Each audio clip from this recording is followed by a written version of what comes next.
So in this video, I'll be showing you 12 distinct looks to get the most out of your grey suits and jackets. So most men have either a grey suit or some grey tailoring in their wardrobe. It's a popular colour, it's very versatile, it can be seen as a little bit corporate and a little bit dull and a little bit sombre. So in this video, I'll be showing you some different ways of how to style it and get the maximum wear out of your pieces. For the purpose of today's video, I'll be demonstrating with this charcoal grey Glen check jacket, but any of the looks I put together would also look equally good with a plain grey suit, such as the one I'm wearing today. So for my first look, I've got something quite dressed up. I think grey lends itself very well for formal occasions, and this look could be great either with this sports jacket or with a plain grey suit. A bone white shirt rather than an optic white shirt. Bone white is very elegant, very flattering. The simple puppy tooth check tie looks very smart, and the addition of an odd waistcoat elevates the look. Either if this was a sports jacket or as a suit, it makes it a bit dressy. This is perfect if you need to go to perhaps a wedding or you have a formal presentation, you just want to look the business. Keeping it monotoned, I've got a very simple pocket square there with a lovely edge detail, which I'm a big fan of because it just looks like a little bit of pattern without being too distracting. So by mixing these patterns with a subtle colour palette, this is a really smart, elegant look. The trousers I would pair with this sports jacket would be a mid-grey flannel, something lighter than the jacket but darker than the waistcoat, something with a nice bit of texture. I'd also want to keep the look within this colour palette, so the shoes would be a reddish brown, maybe in like a nice calf leather. One of my favourite combinations to wear with the grey suits or jackets is a lighter blue shirt paired with a darker blue tie. It's very elegant, very simple. It's a good business look, and I like to break it up with a slightly brighter pocket square. So here I've used a white linen option with a little bit of dark blue on it. It's tonal, it's smart, it always looks appropriate. One of the things I say to my clients is don't be afraid to mix out your plain blue shirt for a fine stripe or a bengal. It just adds a bit of visual interest without being too disruptive. And a bonus look is we've added this cashmere scarf with this outfit. I really love this for cool autumn days or sometimes early spring when you want a bit of extra warmth but don't want the bulk or the hassle of an overcoat. Just keeps you warm, and I love the way the colours complement.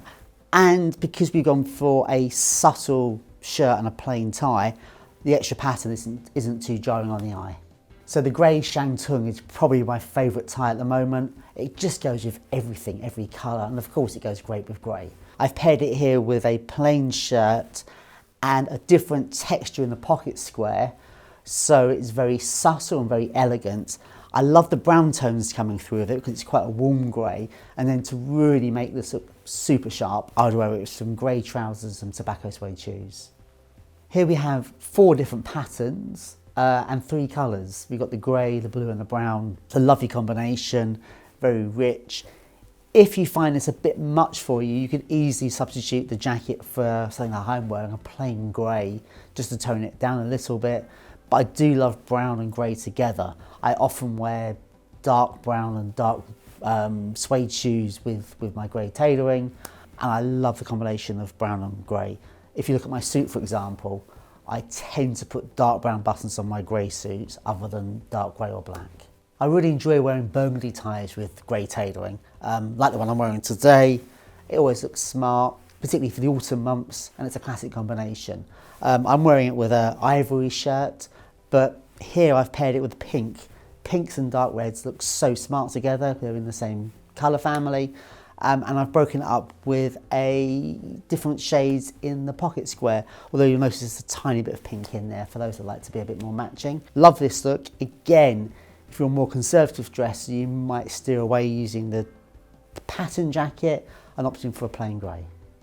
This is a really smart business look. The classic spot tie, butcher stripe shirt and a plain pocket square. I think the addition of a patterned jacket adds interest and confidence, but of course a grey, mid-grey jacket would look equally smart. And as much as I'm a fan of tobacco suede shoes, I think this look would be really complemented by a pair of polished black Oxfords. This is a great look for autumn and winter, where you pair your sports jacket with a cashmere roll neck. Very smart, very elegant, can look very dressed up when it needs to be, but in addition to the pocket square. I actually think this is better, a grey roll neck looks better with a sports jacket than it does with maybe a plain grey suit, because you're really allowing the pattern to shine and you can really see the different shades of grey and black in there. Really, really smart. I would actually pair this jacket with some black trousers, and I don't often wear black outside of formal wear, but I think a pair of sort of black cavalry twill or moleskin slim leg trousers and some Chelsea boots would finish off perfectly. I really like layering knitwear with my tailoring, and I think a blue piece of knitwear with a grey sports jacket or a suit looks smart and it's practical. I think this one in particular with the sports jacket looks great because I like the fact you've got the grey trim inside the collar, this cashmere, and the pop of green. This looks a bit of fun, a little bit more considered. This would be great for those occasions when you want to be outside but don't want the bulk of an overcoat, because it keeps you warm and comfortable, nicely layered. I'd pair this with some sort of chunky corduroys and some heavier boots, and add some gloves and a scarf, and you're all set for the weather. So here we have grey tailoring teamed with the classic Oxford cotton button down in a blue Bengal. Now originally when I was styling this look, it was going to be open necked, which is a great look for a button down. But then we noticed this tie and it just looks so good. So I think this is a really good example of how you can wear a tie at less formal occasions, see it as a bit of personality, just a bit of a difference. It looks like you want to wear a tie rather than have to wear a tie. And I'm seeing that more and more with some of my personal customers where they're enjoying wearing ties and not just reserving it for when they absolutely have to. I would even go as far as to say you could wear this look with jeans and loafers as a real high-low look, and our subscribers will be aware of that look because they've seen some great videos on the subject. And this is a look which isn't for everyone. I've paired a bandana, or what I would call a neckerchief, with a polo shirt and the grey sports jacket. I like to wear a bandana when I'm wearing an open neck sometimes. It adds an extra layer of warmth. I also think it's quite flattering as I get older. My neck isn't as fit as it used to be, but it isn't for everyone.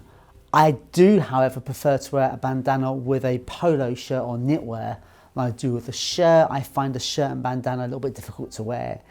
And another one of my personal foibles is I don't like pocket squares and bandanas, and they very kindly allowed me not to use one. Well, as you can see, I enjoy wearing dark red with grey, and this is a different take on it. With the sports jacket, I've put a long sleeve dark red polo shirt as an alternative to a roll neck or a shirt. I think this is a really smart look, but because it's a polo shirt, it's not too dressed up. Really great for those occasions when you're not too sure how smart you need to be.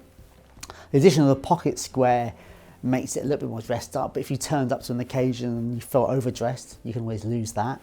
And then for the trousers here, I wouldn't go too monochromatic. I'll bring a bit more colour in. I think a pair of sort of dark brown moleskins and some chucker boots, also in dark brown, would look great with this for a good sort of urban weekend look. And for my final look, this is my only open-necked shirt, which used to be a very popular look for smart casual dressing, and I'm very much shying away from it. But I do still love my denim shirts, my chambray shirts. This is actually my shirt. It's probably 10 years old, and I love how it's faded, a bit like a favourite pair of jeans. And I just like the fact that it gives the whole jacket a completely different change of pace. It looks high-low dressing, it's smart casual. I would even do a bit of double denim here, wear it with jeans, loafers, and it's a really nice going to the pub on a Sunday lunch look. Well, have we been successful in showcasing the versatility of grey tailoring? I think we have, but let us know in the comments below. If you've got a favourite outfit you like to wear with your grey suits, again, share that below, and don't forget to subscribe.